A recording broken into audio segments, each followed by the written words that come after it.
Your neighbor sold for $640,000. You know this because they told you loudly twice at the barbecue. And now you're convinced your house is worth $642. I sell East Valley real estate. I was an appraiser for over 20 years before I became an agent. I hate to be the guy at the barbecue, but no, not necessarily.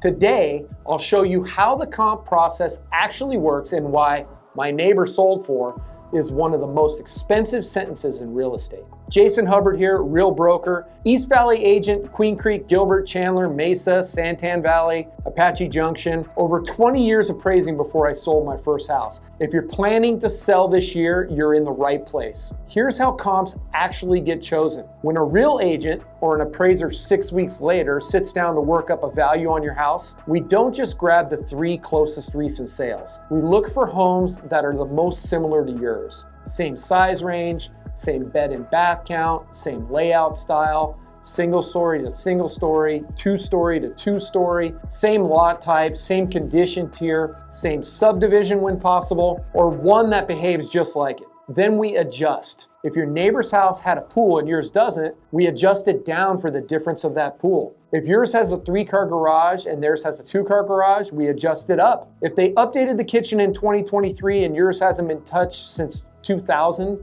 we adjust it down. Every difference gets a haircut. So when your neighbor tells you they sold for $640, nobody in this process just copies and pastes that number. Not me pricing your listing, not the appraiser 6 weeks later. We pick their sale apart one variable at a time. This matters extra in the East Valley because our subdivisions are Legos. Queen Creek subdivisions have 4 or 5 floor plans on repeat. Gilbert master plans do the same thing. That's actually good news. It means there are usually real comps nearby. But it also means the difference between houses are what move the price. And every seller I meet is convinced the differences all favor them. Sellers hear the neighbor's number and they anchor to it.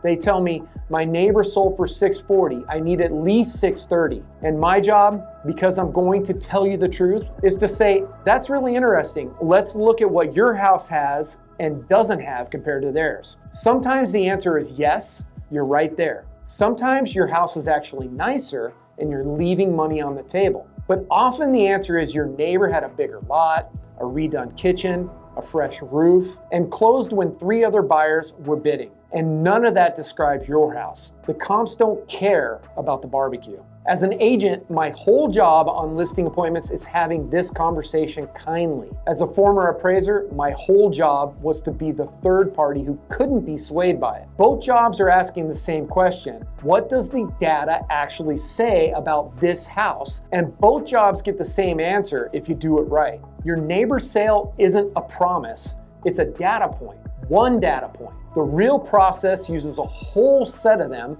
and adjusts against your specific house. That's the actual answer. And I've said this 1,000 times, but I'll say it one more. Every seller thinks their home is special. The comps are unmoved. If you want somebody to actually run the comps on your house, not your neighbor's, yours, and tell you what a realistic listing price looks like in this East Valley market, that's my job. My contact is in the description. Subscribe and drop a comment with what your neighbor claims they sold for. I'll do my best to keep a straight face.